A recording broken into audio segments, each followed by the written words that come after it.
जाणीव मला नक्कीच आहे. मात्र कार्यक्रम म्हटल्यानंतर 2 मिनिटं तुम्हाला झेलावं लागेल माझं बोलणं, कारण आत्ताच मला सांगितलं मारुतीनं की तुम्हाला 2 शब्द बोलायचं आहे.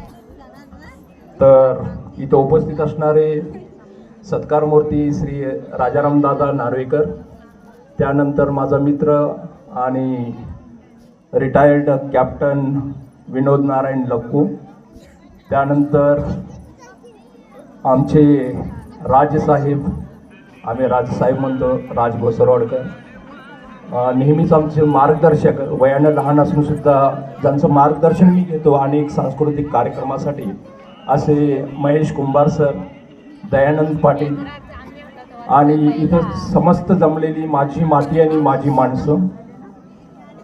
डान्सबद्दल बोलायचं असं ज्या वेळेला बोलला या कार्यक्रमाबद्दल, पण मला डान्सचं काहीच माहीत नाही, कारण मी कधी डान्स केलेला मला आठवत नाही. डान्सबद्दल कधी अभ्यासही केला नाही किंवा कधी पिक्चर पण पाहिले नाही, किंवा शक्यतो या विषयापासून मी थोडासा दूर राहायचो. पण त्यानंतर मारुती म्हणाला नाही, थोडंसं सणावर बोला.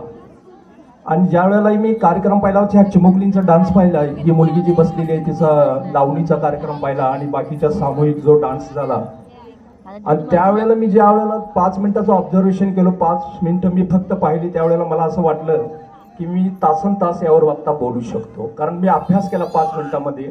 आणि लक्षात आलं डान्स हा फक्त डान्स नसतो, कारण आम्ही जर डान्स केलाय, मी नाही केला असं म्हणत नाही, काही वेळेला मी डान्स केलाय. तो कोणता पिक्चर, सैराट पिक्चर म्हटलं सर्वात गाजलेलं गाणं कोणतं होतं? तिथं काही स्टेप्स वगैरे काही नव्हतं. ओके, झिंग झिंग झिंग झिंग झिंग झिंग झिंगाट असा डान्स मी कुणाच्या तरी लग्नात आणि वरातीमध्ये केलेला मला आठवतो, जिथं फक्त स्टेप्स वगैरे काही नाही, फक्त नाचायचं म्हणून नाचायचं. तो डान्स मला आठवत होता. आणि मी ज्यावेळेला या चिमुकलीला पाहिलं, हिला पाहिलं किंवा बाकीच्या छोट्या छोट्या चिमुकलीला पाहिलं, त्यावेळेला लक्षात आलं अरे फक्त डान्स हा डान्स नसतो, डान्समध्ये फार मोठी कला आहे, ती सर्वांना जमत नाहीये. आणि हे पण मला लक्षात आलं की कला आणि वय याचा काही संबंधच नाहीये, कारण ज्या छोटीनं तिरणीची मुलगी होती, तिनं छोटीनं जो डान्स केला, त्यावेळेला लक्षात आलं की वय आणि कला यामध्ये कुठं संबंधच नाहीये, कारण भल्याभल्यानं हे जमत नाही. आणि त्यावेळेला पाहिलं त्या मुलींच्याकडं, त्यांच्या पायाचे स्टेप्स, त्यांचं बॅलन्सिंग, त्यांची बॉडी लँग्वेज, त्यांच्या डोळ्यांच्या कडा किंवा चेहऱ्यावरचं हसू किंवा गांभीर्य, या सगळ्या गोष्टींचं मला वाटतं जे जज जे म्हटलं गेलं ज्यांना, तर हे जज लोक नक्कीच ही परीक्षा तुम्ही घेत असाल आणि त्याच्यावर पॉईंट देत असणार. तर एक माझ्यामध्ये फार कठीण काम आहे. ओके, तर सणाबाबतीमध्ये जर बोलायचं झालं तर मी थोडासा पाहिलं मारुतीनं बोलल्यानंतर, सणाबद्दल बोलायचं काय, दसरा साजरा करायला लागलोय. पाहिलं दसऱ्याच्या बाबतीमध्ये, दसरा का सुरू झाला, कधी सुरू झाला, तर लक्षात आलं की महिषासूर पूर्ण राक्षसाचा वध केला. नंतर लक्षात आलं की रामाने रावणाचा वध केला म्हणून दसरा सुरुवात करण्यात आलं. नंतर लक्षात आलं की अशा बऱ्याचशा घटना याचं संदर्भ दिला गेला. म्हणजे नेमकं कुणालाच माहित नाही दसरा कधी स्टार्ट झाला. त्याच पद्धतीने नक्की दिवाळी असेल किंवा बाकीचे इतर सण. पण मला एक लक्षात येतं की आपला हिंदू धर्म हा फार पुरातन हिंदू धर्म आहे. म्हणजे आपण आता 2400 म्हणजे 2400 वर्ष, म्हणजे त्याच्या अगोदर आणि 1000 वर्ष हिंदू धर्माची सुरुवात कधी झाली, कशी झाली, त्याचा अभ्यास आहे कोणाला असं मला वाटत नाही. पण सण माझ्या डोक्यात मनात एक सण जे मी पाहिलेले आहेत लहानपणी तुमच्या सर्वांच्या सोबत, तर दसरा म्हटल्यानंतर आम्हाला आठवायचं, आम्ही सगळेजण खिशामध्ये सोनं भरायचो आणि गल्ली गल्लीनं समूहानं आम्ही सगळे मित्र वाटत जायचो आणि प्रत्येकाला भेटायचो आणि सर्व मोठ्यांना आदराने नमस्कार करायचो. ओके, समवयस्कर भेटले तर मिठी मारायचो आणि त्यांना सोनं वाटायचो.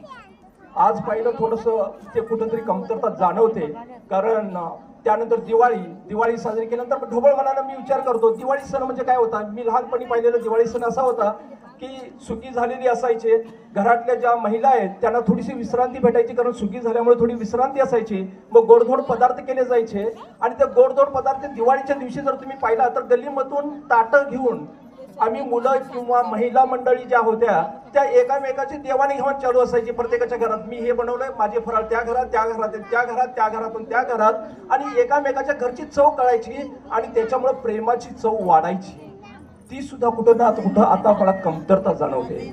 ज्या वेळेला आपण बेंदूर साजरा करायचो, कारण आपल्या धर्मामध्ये प्रत्येक गोष्टीला महत्व दिले गेलेलं आहे. तर महिलांच्यासाठी आपण बिंदू साजरे करायचो तर आम्ही लहानपणी हळद जायचो. हळद म्हणजे ओढा जो आहे सालगुडी गलीच्या कोपऱ्यावर, आणि त्या ब्रिजच्या खाली चिखल मिळायचं, काळा चिखल, आणि तो चिखल आम्ही आणायचो आणि त्याच्यापासून आम्ही बैल तयार करायचो.